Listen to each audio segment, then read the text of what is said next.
of our function this evening, Honorable Prime Minister Shri Narendra Modi. May I now invite Shri Rahul Joshi, CEO and Group Editor of Network 18.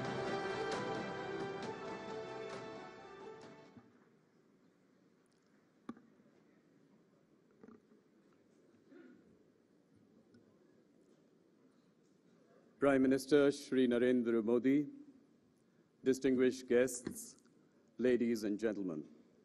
It is my privilege to welcome you to the News 18 Rising India Summit. It is an honor that Prime Minister Narendra Modi is inaugurating this event, whose title, Rising India, is an unshakable affirmation that the best is yet to be.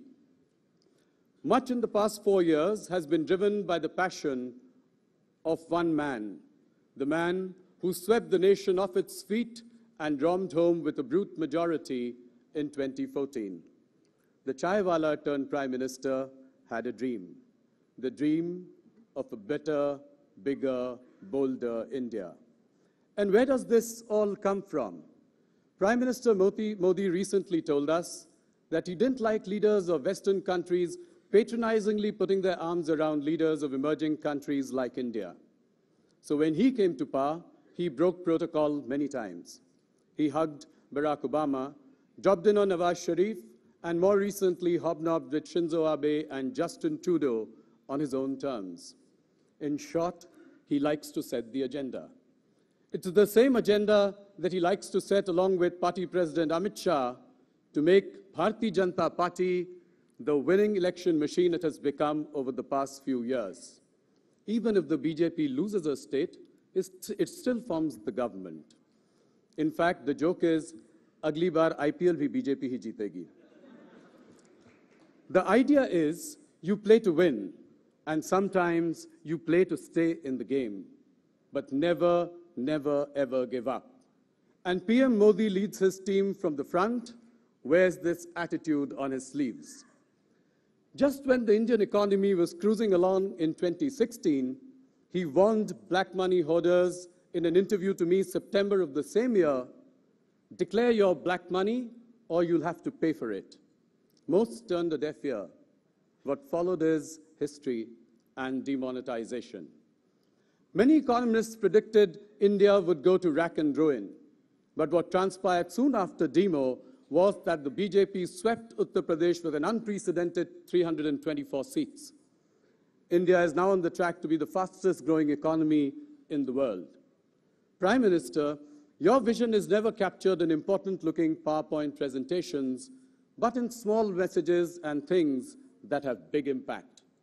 This could be providing sanitation for the poor and the underprivileged through the Swachh Bharat Abhiyan, or the Ujjwala scheme for underprivileged households, or a big book for children on how to deal with stress during examinations. You look at complex issues with the rare ability of a common man rooted in the real India. Ladies and gentlemen, Mr. Modi has deftly managed the issues of the rural poor and the aspirations of the urban middle class, even if not those wearing the suit boot. Mr. Modi, under your leadership, new infrastructure is being created at a rapid pace. Nearly all Indian households have bank accounts. Over 1 billion Indians own mobile phones, next only to China. The bankruptcy law and the planned recapitalization of banks are increasing optimism about the potential of higher economic growth. And later this year, we will sojourn again to the moon, this time with a lander and a lunar rover. More importantly, you have taken the India story global, giving the country a presence and power disproportionate the size of its economy. Your personal charm and oratorical might have taken your message to billions beyond the shores and connected Indians across the world. Your public rallies in India continue to draw huge crowds, and events globally betray a cult-like following. Such is the sweep of your appeal that I know of a 6-year-old girl who wants to be an artist, a singer, and yes, the Prime Minister. Sir, Network 18 may be India's largest broadcast and digital company, but what makes us truly proud is that we are committed to the values of truthfulness, fairness, and integrity that are the hallmarks of our profession. Today is an important milestone in our journey. All our general news channels are coming under the one common brand, News 18. Our credo, Hamari Pahunch, Aapki Taakat. Our reach is your strength. You can count on us. We have 21 news channels, the best global brands, CNBC, CNN, Forbes, and the most influential digital properties, News18.com, First Post, and Money Control. Our channels reach 67 crore people every month, and our digital properties notch up an equally impressive number. As we get closer to the high point of the evening, I am reminded of a quote from a famous rock star who said, "When I was younger, I knew I could do anything. I could even be the president if I wanted to, but that was such a stupid idea. I'd rather be a rock star." Modi ji maybe had a little bit of both. Ladies and gentlemen, I give you India's rock star Prime Minister, Narendra Modi.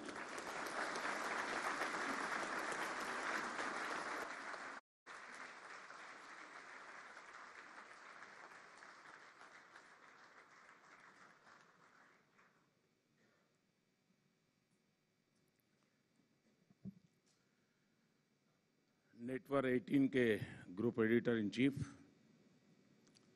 श्रीमान राहुल जोशी, देश विदेश से आए अतिथिगण, यहाँ उपस्थित media के सभी बंधु, देवियों और सज्जनों, सबसे पहले आप सभी का बहुत बहुत आभार कि आपने मुझे राइजिंग इंडिया समिट में सम्मिलित होने का अवसर दिया। साथियों, जब हम राइजिंग इंडिया कहते हैं तो पहला भाव अंधेरे से उजाले की ओर जाने का आता है। हम जहां थे, जिस स्थिति में थे, उससे आगे बढ़ने, बेहतर भविष्य की ओर जाने का भाव स्वाभाविक उभर करके आता है।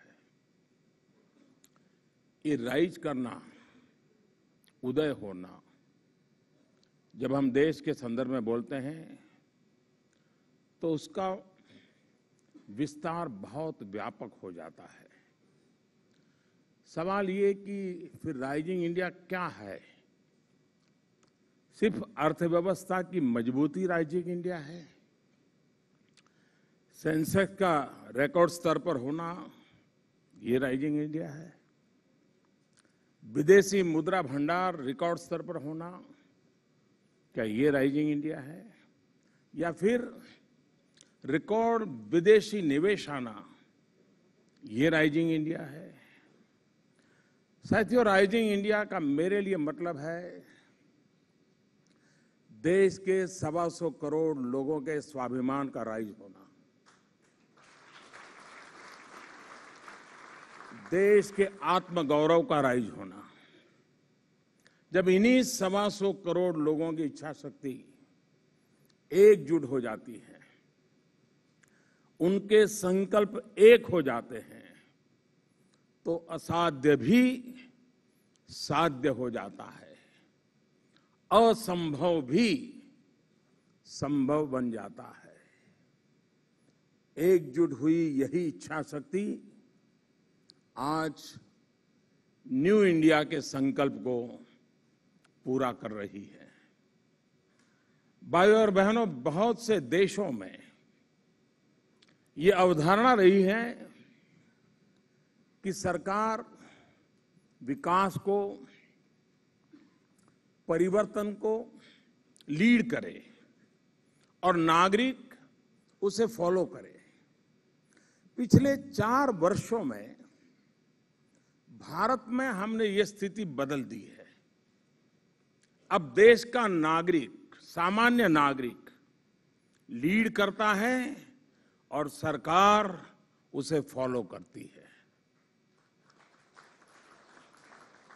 आपने खुद देखा है कि कैसे इतने कम समय में स्वच्छ भारत मिशन एक जन आंदोलन बन गया है और मीडिया ने भी इसमें एक पार्टनर की तरह भूमिका निभाई है। काले धन और भ्रष्टाचार के खिलाफ लड़ाई में देश के नागरिकों ने डिजिटल पेमेंट को अपना एक मजबूत हथियार बना रखा है। भारत आज डिजिटल पेमेंट करने वाले फास्टेस्ट ग्रोइंग मार्केट में से एक है।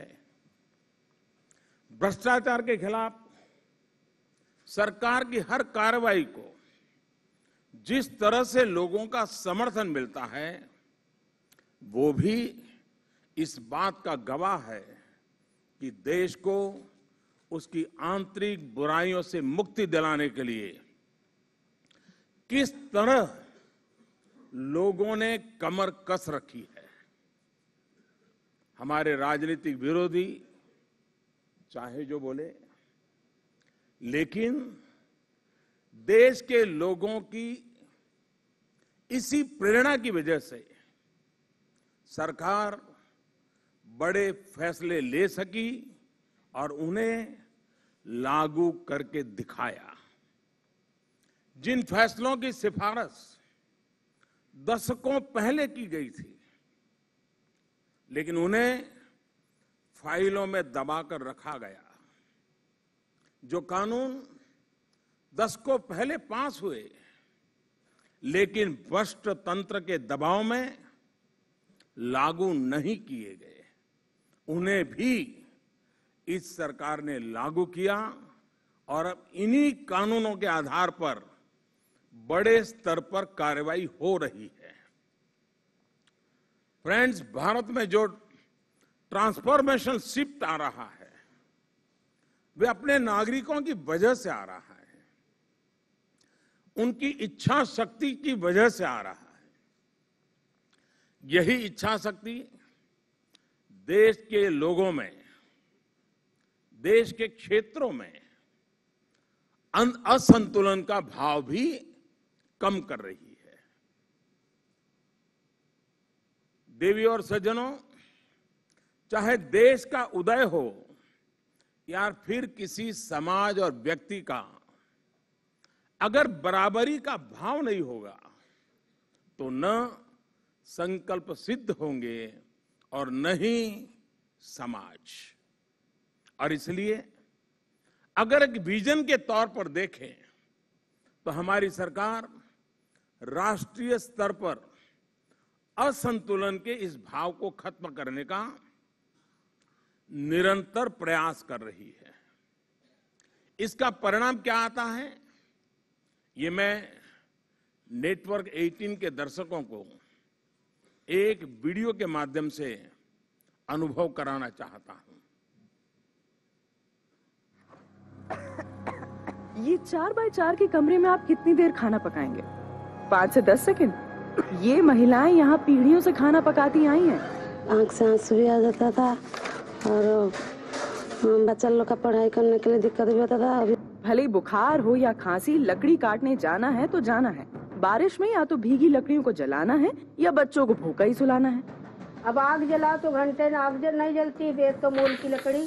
पर देश की 3.5 करोड़ महिलाओं को इन यातनाओं से आजाद कराया उज्ज्वला योजना ने। जब से गैस लिया तब से बहुत आराम है, वो जल्दी खाना बन जाता है। चूल्हे पे बासन जल जाते थे, इस पे बासन नहीं जलते हैं। अब उससे सबसे छुटकारा मिल गया। अब ठीक है, अपना जब मर्जी बना ले खाना।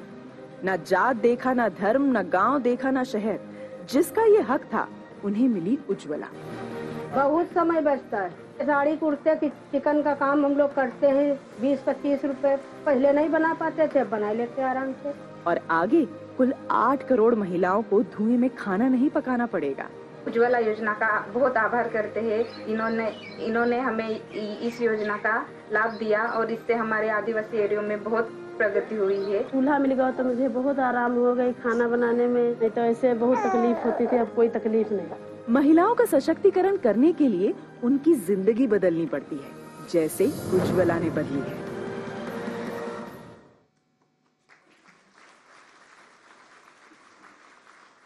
फ्रेंड्स, उज्ज्वला सिर्फ रसोई ही नहीं बल्कि करोड़ों परिवारों की तस्वीर बदल रही है।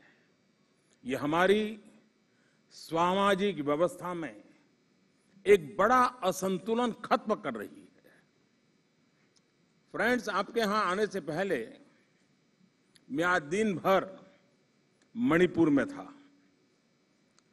साइंस कांग्रेस का उद्घाटन, फिर स्पोर्ट्स यूनिवर्सिटी का शिलान्यास, उत्तर पूर्व के लिए महत्वपूर्ण अनेक योजनाएं आज शुरू की गई। प्रधानमंत्री के तौर पर ये मेरा नॉर्थ ईस्ट का 28वां या 29वां दौरा था।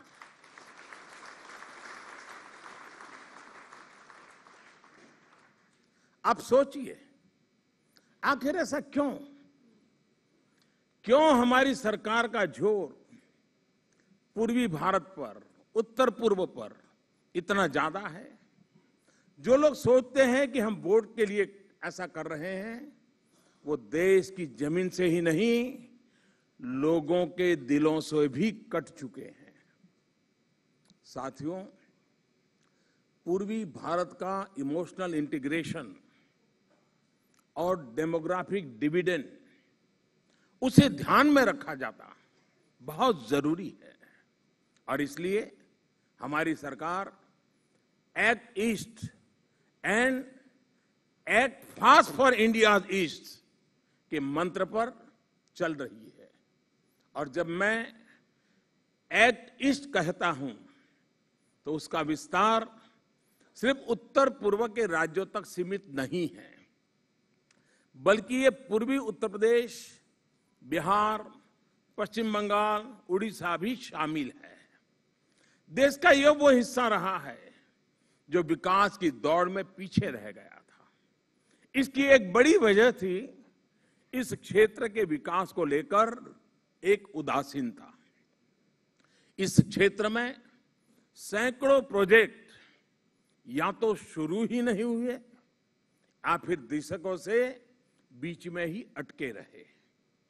हमारी सरकार ने इस असंतुलन को खत्म करने और अधूरी परियोजनाओं को, अटकी हुई परियोजनाओं को पूरा करने का काम शुरू किया।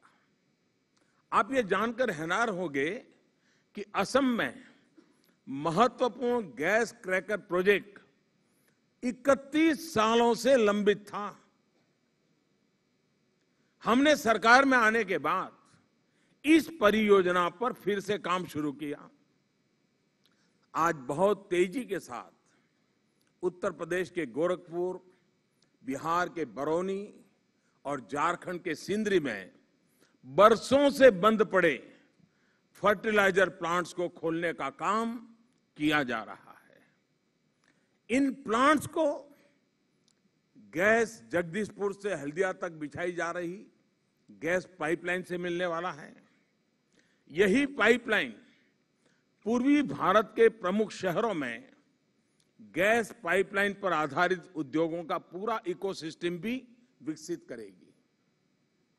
यह हमारी सरकार का प्रयास था कि ओडिशा में पारादीप ऑयल रिफाइनरी के काम में तेजी आई और अब पारादीप विकास का द्वीप बनने की ओर अग्रसर हुआ है। ये भी हमारी ही सरकार का प्रयास था कि असम और अरुणाचल को जोड़ने वाले और रणनीतिक तौर पर बहुत ही महत्वपूर्ण डोला सादिया पुल का काम तेज गति से पूरा हुआ। चाहे वो रोड सेक्टर हो या रेल सेक्टर हो, हर तरफ से पूर्वी भारत में इंफ्रास्ट्रक्चर को निरंतर बल दिया जा रहा है। सरकार वाटरवेज को बढ़ावा देने का काम कर रही है। वाराणसी और हल्दिया के बीच वाटरवे का विकास यहां के औद्योगिक ट्रांसपोर्ट को बदलने में बहुत बड़ी भूमिका निभाएगा। कनेक्टिविटी को बढ़ावा देने के लिए उड़ान योजना के तहत पूर्वी भारत में 12 नए एयरपोर्ट्स का निर्माण किया जा रहा है। और इसमें 6 एयरपोर्ट नॉर्थ ईस्ट में बन रहे हैं। अभी कुछ दिन पहले आपने देखा होगा कि सिक्किम में पहली बार कॉमर्शियल फ्लाइट लैंड हुई है। जब नए all India institute of medical sciences की बात आई, जब नए इंडियन एग्रीकल्चर रिसर्च इंस्टीट्यूट की बात आई, तो हमारी सरकार ने पूर्वी भारत को प्राथमिकता दी। महात्मा गांधी जी की कर्मभूमि पूर्वी चंपारण मोतिहारी में एक केंद्रीय विश्वविद्यालय की स्थापना भी इस सरकार ने ही की है। साथियों, सरकार द्वारा शुरू की गई योजनाओं से इन इलाकों में रोजगार के लाखों नए अवसर बन रहे हैं। दिल्ली दूरस्थ, हम सुनते आए थे, दिल्ली दूरस्थ। ये दिल्ली दूरस्थ की अवधारणा से अलग हमने दिल्ली को पूर्वी भारत के दरवाजे पर ले जाकर के खड़ी कर दी है। हम सबका साथ सबका विकास के मंत्र के साथ देश के हर भूभाग को विकास की मुख्य धारा में शामिल कर रहे हैं। साथियों, मैं आपको एक मैप दिखाना चाहूंगा। ये मैप इस बात का गवाह है कि पिछले 4 वर्षों में किस तरह से पूरे देश में एक बड़ा असंतुलन खत्म हुआ है और पूर्वी भारत के गांव रोशन हुए हैं। मैं अक्सर जिक्र करता हूं कि स्वतंत्रता के बाद देश में 18,000 गांव ऐसे थे जहां तक बिजली नहीं पहुंची थी। आप जानकर हैरान रह जाएंगे कि इनमें से लगभग 13,000 गांव पूर्वी भारत के थे। इन 13,000 गांवों में से भी 5,000 गांव सिर्फ और सिर्फ नॉर्थ ईस्ट के थे। इन गांवों तक बिजली पहुंचाने का कार्य आज पूर्णता पर पहुंचा है। बल्कि अब तो हर घर को बिजली कनेक्शन से जोड़ने के लिए हमारी सरकार ने सौभाग्य योजना भी शुरू की है। इस पर सरकार 16,000 करोड़ रुपए से ज्यादा खर्च कर रही है। पूर्वी भारत के लोगों की जिंदगी में आई ये रोशनी, आइसोलेशन टू इंटीग्रेशन का यही रास्ता ही राइजिंग इंडिया की चमक को और प्रखर करेगा। साथियों, कॉरपोरेट जगत में एक बात प्रचलित है कि you can't manage what you can't measure. हमने भी न सिर्फ इस मंत्र को अपनी कार्य पद्धति में अपनाया है, बल्कि इसे हम और भी आगे लेकर के गए हैं। Measure to manage and manage to create mass movement. जब मास मूवमेंट बनता है, जब व्यापक स्तर पर सरकार और जनता की भागीदारी होती है, तो उसके रिजल्ट भी बेहतरीन होते हैं, दूरगामी होते हैं। मैं आपको देश के हेल्थ सेक्टर का उदाहरण दूंगा। हम हेल्थ सेक्टर को मल्टी सेक्टोरल तरीके से आगे बढ़ाते हुए इसमें 4 पिलर्स पर ध्यान दे रहे हैं। Preventive health, affordable health care, supply side intervention, mission mode intervention. हमने इन चारों विषयों पर एक साथ फोकस किया है। देश में हेल्थ केयर के लिए सिर्फ हेल्थ मिनिस्ट्री हो और वो अकेली ही काम करती रहे, तो इससे सिर्फ साइलोस बनते हैं, सॉल्यूशन नहीं निकलते हैं। हमारा प्रयास रहा है नो साइलोस, ओनली सॉल्यूशंस। जनता जनार्दन से जुड़े इस अभियान में हेल्थ मिनिस्ट्री के साथ साथ इन विषयों से जुड़े अन्य मंत्रालयों को, स्वच्छता मंत्रालय, आयुष मंत्रालय, ministry of chemical and fertilizers, उपभोक्ता मंत्रालय और महिला एवं बाल विकास मंत्रालय को भी हमने एक साथ जोड़ा है।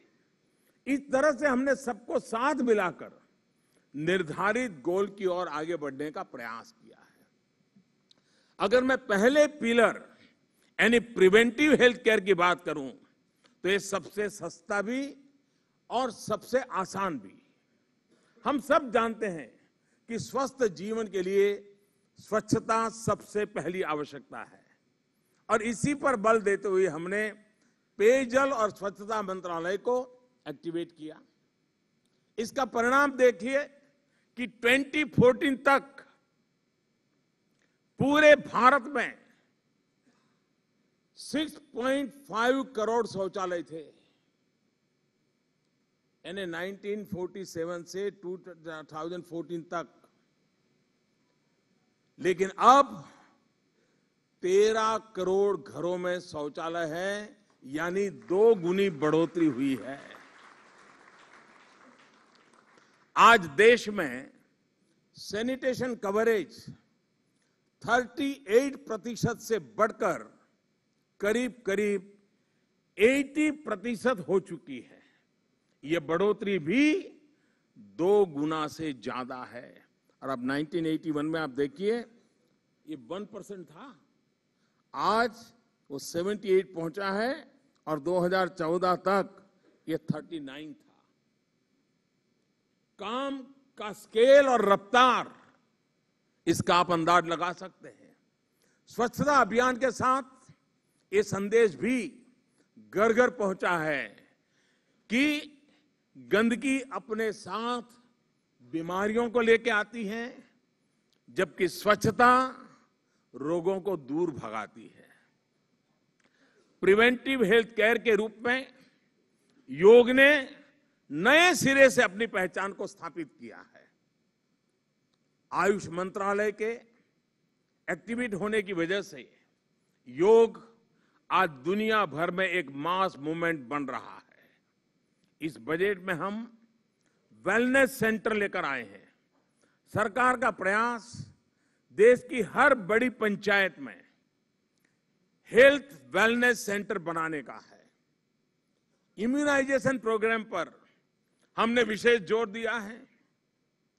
हमारी सरकार आने से पहले देश में टीकाकरण का वृद्धि दर सिर्फ 1% थी, जो आज बढ़कर 6.7% हो चुकी है। साथियों, प्रिवेंटिव हेल्थ केयर के साथ ही हेल्थ केयर का एफोर्डेबल होना भी जरूरी है। हेल्थ केयर एक्सेसिबल हो और एफोर्डेबल भी हो, जन सामान्य के लिए सस्ता और सुलभ हो, इसके लिए भी हमने कई कदम उठाए हैं। हमने ministry of chemicals and fertilizers को एक्टिवेट किया, जो इस दिशा में काम कर रही है। देश भर में 3000 से अधिक जन औषधि केंद्र खोले गए हैं, जहां 800 से ज्यादा दवाइयां कम कीमत पर उपलब्ध कराई जा रही है। हृदय रोगियों को स्टैंड कम कीमत पर मिले, इसके लिए हमने उपभोक्ता मंत्रालय को एक्टिवेट किया और उसने इस पर विशेष पहल की, जिसका परिणाम है कि आज हार्ट स्टैंड की कीमत 85% तक कम हो गई है। जो पहले 1 रुपए में था, आज 15 पैसे हो गया है। इसके साथ ही नी प्लांट्स की कीमतों को भी नियंत्रित किया गया है, जिसमें इसके दाम में 50 to 70% तक की गिरावट आई है। इस बजट में हमने एक और बड़ी योजना का ऐलान किया है और वो है आयुष्मान भारत। आयुष्मान भारत से देश के गरीब से गरीब व्यक्ति को बहुत बड़ी मदद मिलने वाली है। लगभग 10 करोड़ परिवार, यानी करीब 45 से 50 करोड़ नागरिक इलाज की चिंता से मुक्त हो जाएंगे। अगर उनके परिवार में कोई बीमार पड़ता तो 1 साल में 5 लाख रुपए का खर्च भारत सरकार और इंश्योरेंस कंपनी मिलकर के उसको भुगतान करेगी। साथियों, हेल्थ सेक्टर का तीसरा बड़ा पिलर है सप्लाई साइड इंटरवेंशन। स्वास्थ्य के साथ जो आवश्यकताएं जुड़ी हैं उसे भी सुनिश्चित करने के लिए हमारी सरकार लगातार प्रयास कर रही है। देश में और खासतौर पर गांवों में डॉक्टर्स की कमी महसूस की जाती है। इससे निपटने के लिए हमारी सरकार ने मेडिकल सीटें बढ़ाई है। साथियों, 2014 में जब हमारी सरकार बनी थी तो मेडिकल में 52,000 अंडर ग्रेजुएट और 30,000 पोस्ट ग्रेजुएट सीटें थी। अब देश में 85,000 से ज्यादा अंडर ग्रेजुएट और 46,000 से ज्यादा पोस्ट ग्रेजुएट सीटें हो गई है। इसके अलावा देश भर में नए एम्स और आयुर्वेद विज्ञान संस्थान की स्थापना की जा रही है। इसके अलावा हर 3 संसदीय सीटों के बीच एक मेडिकल कॉलेज के निर्माण की योजना भी आगे बढ़ रही है। इन प्रयासों का सीधा लाभ हमारे युवाओं के साथ ही देश की गरीब जनता को भी मिलेगा। नर्सिंग और पैरामेडिकल के क्षेत्र में भी ह्यूमन रिसोर्स को बढ़ाने के लिए काम किया जा रहा है। मेडिकल प्रोफेशनल बढ़ेंगे तो एफोर्डेबिलिटी और एक्सेस भी बढ़ेगा। फ्रेंड्स, हेल्थ सेक्टर का चौथा और बहुत महत्वपूर्ण पिलर है मिशन मोड इंटरवेंशन। कुछ चैलेंजेस ऐसे होते हैं जिनके लिए मिशन मोड में काम करने की जरूरत होती है और तभी उन चैलेंजेस से निपटने में मदद है और उनके परिणाम देखने को मिलते हैं। देश में माताओं और बच्चों का स्वास्थ्य बेहतर हो, वो बीमारियों से मुक्त रहे, स्वस्थ और सशक्त रहें, इसके लिए हमने महिला एवं बाल विकास मंत्रालय को इसके साथ जोड़ा, एक्टिवेट किया। इसके तहत आज कई कार्यक्रम हमने इनिशिएट किए हैं, आगे बढ़ाए हैं। प्रधानमंत्री सुरक्षित मातृत्व अभियान और प्रधानमंत्री मातृ वंदना योजना के तहत मां और शिशु का उचित पोषण सुनिश्चित किया जा रहा है। पिछले हफ्ते अंतर्राष्ट्रीय महिला दिवस पर राष्ट्रीय पोषण अभियान की शुरुआत भी की गई है। देश को स्वस्थ बनाने की दिशा में यह सबसे नया और बड़ा कदम है। जब बच्चों और माताओं को सही पोषण मिलेगा तो उनका बेहतर स्वास्थ्य भी सुनिश्चित होगा।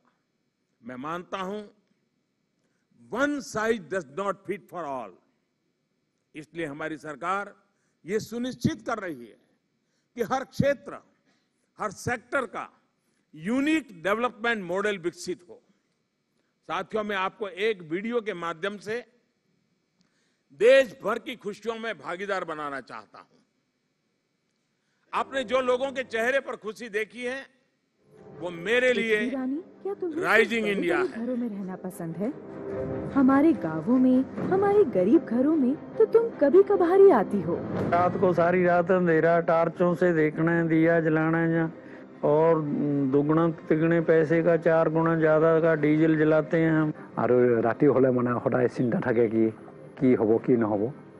लाइन तो थाकिले ना रास्ता गोटे रास्ता तो माने मानव बिलाक अहा जोआ होई थाके संध्या लगे। लाइट नहीं था, 2 बजने से लोग परेशान होते थे। दिन में यहाँ फ्रिज वगैरह नहीं चलते थे।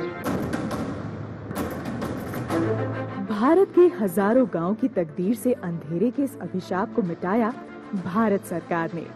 और चाहे पहाड़ हो या जंगल, हर रुकावट को पार कर केवल 3 साल में देश के 16,492 गांवों को बिजली पहुंचाई। कई गांवों ने तो पहली बार बिजली देखी। हजारों सुविधाएं होगी रही कोई मोहरे तो सोच ही नहीं थी जो को आप कम हो गया। लाइट आने से मोहरे खेती के अंदर इतना प्रोग्रेस होए की बात छोड़ दो साहब। हीटर भी चला सकेंगे, फ्रिज वगैरह भी यूज कर सकेंगे, टेलीविजन भी चला सकेंगे। हमारे यहाँ पहले लाइट नहीं थी, अब पहले हम दिया से पढ़ते थे, अब लाइट आ गई है इसलिए हम लाइट से पढ़ते हैं। कहाँ तक पढ़ोगे, क्या बनोगे बड़े होके?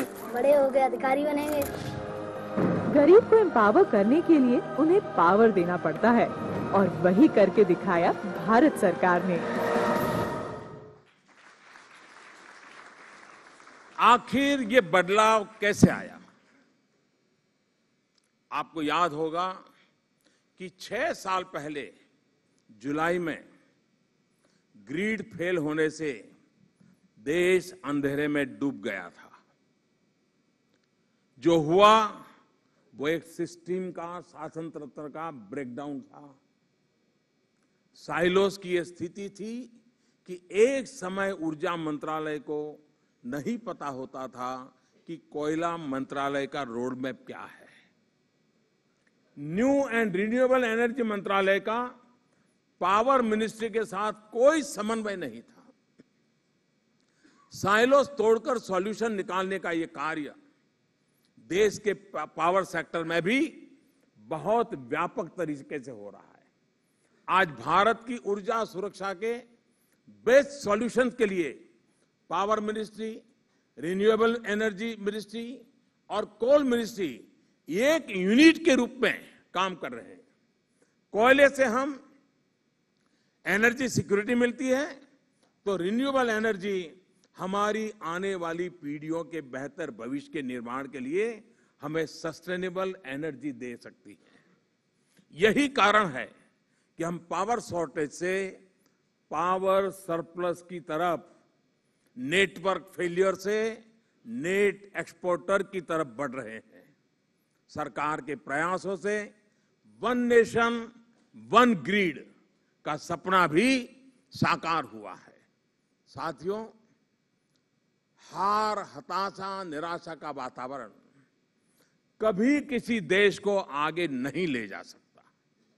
आपने भी देखा है कि पिछले 4 वर्षों में देश के लोगों में, देश को चलाने वाली व्यवस्थाओं में किस तरह का एक हौसला पैदा हुआ है, एक भरोसा आया है। जो परिवर्तन लोग अपने सामने देख रहे हैं, अपने जीवन में देख रहे हैं, उससे हर भारतीय में ये विश्वास आया है कि 21वीं सदी का भारत अपनी कमजोरियों को छोड़कर, अपने बंधनों को तोड़कर भारत आगे बढ़ सकता है।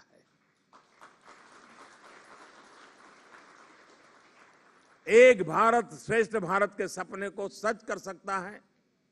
लोगों का एक प्रबल विश्वास ही राइजिंग इंडिया का आधार है। भाई और बहनों, यही वजह है कि आज पूरा विश्व भारत के इस उदय को, राइजिंग इंडिया को मान दे रहा है, सम्मान दे रहा है। पहले की सरकार के 10 वर्षों में जितने राष्ट्राध्यक्ष और राष्ट्र प्रमुख भारत आए और जितने पिछले 4 वर्षों में भारत आए, उसकी तुलना ही अपने आप में काफी कुछ कह जाती है। पहले की सरकार में औसतन एक साल में विश्व के जितने बड़े नेता आते थे, अब उसके तकरीबन 2 गुने राष्ट्राध्यक्ष और राष्ट्र प्रमुख प्रति वर्ष भारत आ रहे हैं। ये राइजिंग इंडिया की एक ऐसी तस्वीर है जिस पर हर हिंदुस्तानी को गर्व होगा। साथियों, भारत ने सिर्फ अपने ही नहीं बल्कि पूरे विश्व के विकास को एक नई दिशा दी है। भारत आज पूरे विश्व में सोलर क्रांति का नेतृत्व कर रहा है। आपने देखा है कि किस तरह 5 दिन पहले इंटरनेशनल सोलर अलायंस का सफलतापूर्वक आयोजन किया गया। इस सम्मेलन में लॉन्च किए गए दिल्ली सोलर एजेंडा को लागू करने के लिए 60 से ज्यादा देशों ने अपनी सहमति जताई है। क्लाइमेट चेंज जैसे विषय में भारत का ये प्रयास 21वीं सदी में संपूर्ण मानवता की सबसे बड़ी सेवाओं में से एक है। साथियों, बीते 4 वर्षों में जिस तरह अंतर्राष्ट्रीय जगत में भारत का प्रभाव बढ़ा है, उसके लिए एक समझी बूझी रणनीति के तहत निरंतर कार्य किया गया है। भारत ने दुनिया को संदेश दिया है शांति का, विकास का, सस्टेनेबल डेवलपमेंट का। भारत ने बड़े बड़े समूहों, चाहे संयुक्त राष्ट्र या G20, ऐसे विषय उठाए हैं जो पूरे विश्व को प्रभावित करते हैं। आतंकवाद सिर्फ एक देश या एक क्षेत्र की समस्या नहीं, बल्कि दुनिया के हर देश के लिए एक चुनौती है। इस बात को भारत ने ही अंतर्राष्ट्रीय मंचों पर स्थापित किया है। अलग अलग देशों में काले धन का प्रवाह और भ्रष्टाचार किस तरह विश्व के विकास में बाधक है, इफेक्टिव फाइनेंशियल गवर्नेंस के लिए चुनौती बना हुआ है, ये विषय भी भारत ने ही सबसे पुरजोर तरीके से उठाया है। साथियों, ये भारत का ही आत्मविश्वास है कि जहां पूरा विश्व 2030 तक टीबी को खत्म करने के लिए कार्य कर रहा है, हमने उससे भी 5 वर्ष पहले यानी 2025 तक टीबी की बीमारी से मुक्ति पाने की ठान ली है। मुझे पूरा विश्वास है कि भारत 2025 में पूरी दुनिया को ये लक्ष्य हासिल करके दिखा देगा। फ्रेंड्स, दुनिया के लिए आज इंडिया राइजिंग सिर्फ 2 शब्द नहीं है।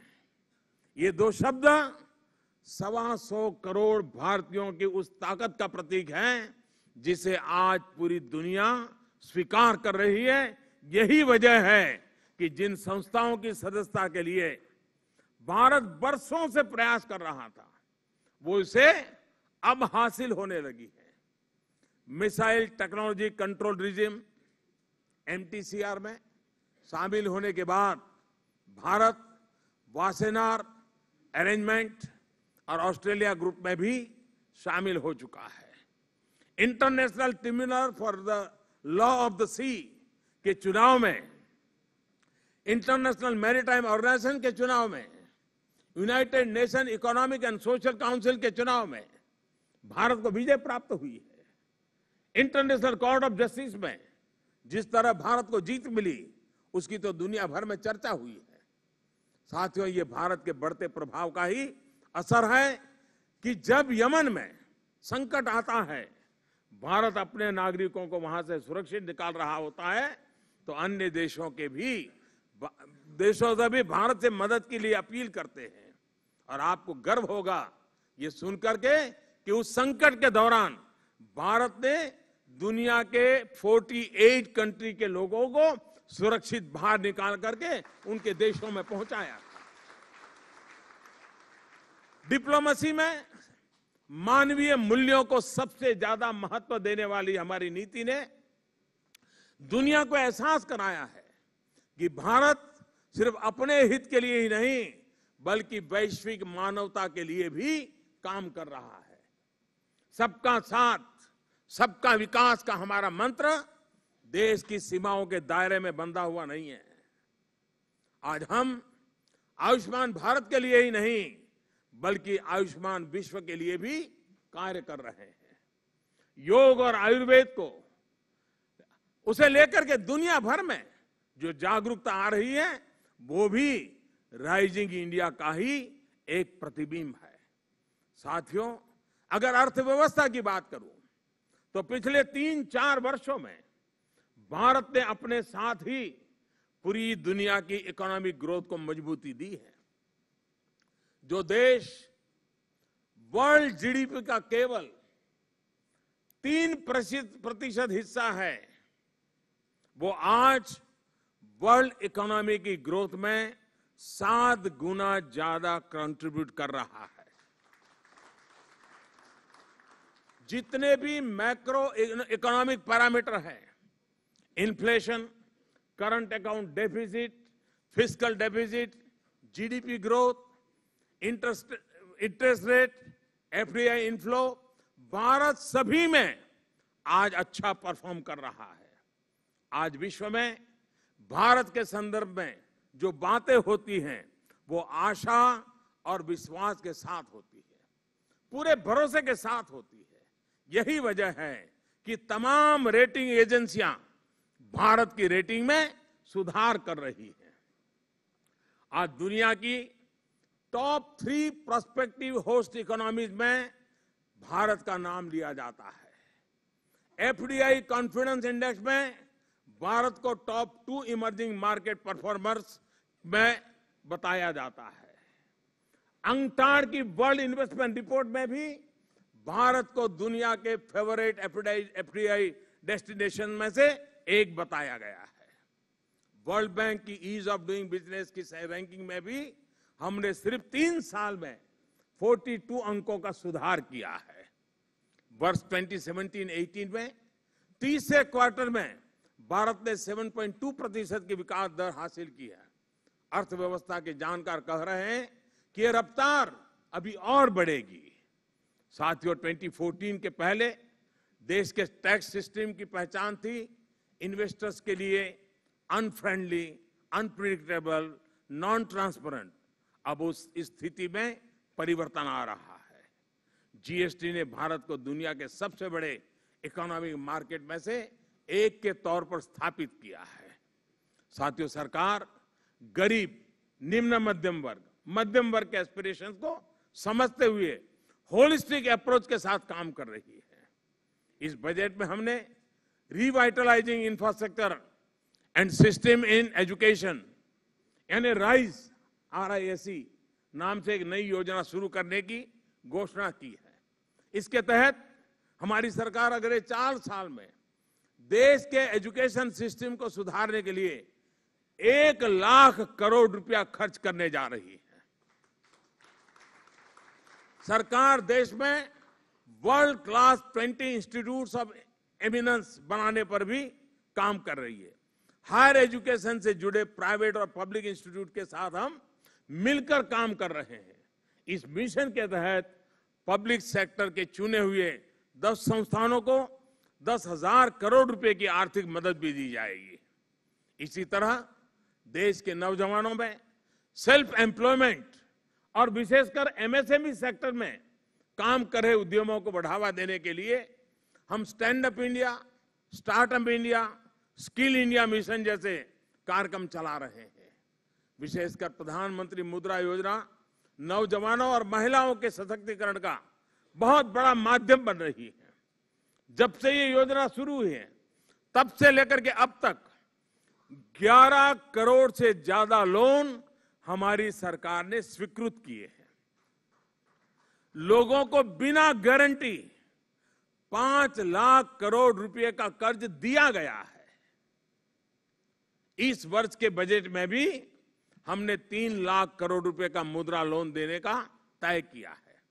अगर इन सारे प्रयासों को एक बुके के तौर पर देखें तो ये कार्य मिडिल क्लास और अर्बन यूथ के एस्पिरेशंस को पूरा करने वाले और रोजगार के नए अवसर बनाने वाले साबित हो रहे हैं।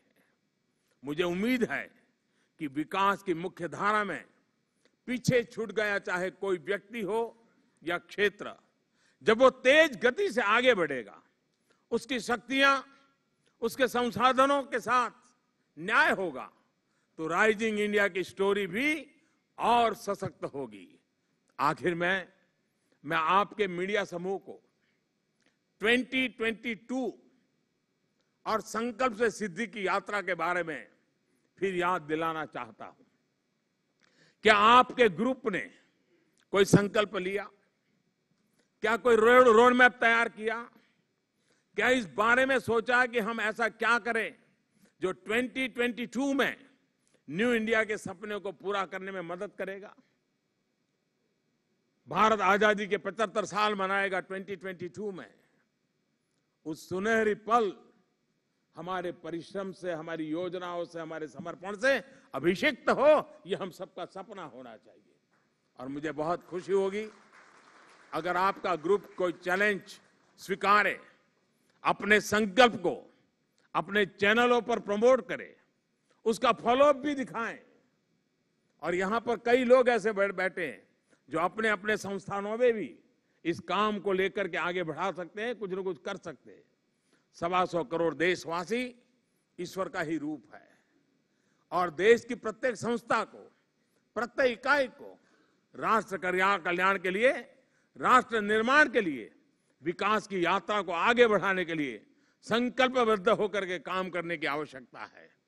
आपके जो भी संकल्प हो उसके लिए मेरी अनेक अनेक शुभकामनाएं हैं। एक बार फिर आप सभी का हृदय से बहुत बहुत धन्यवाद।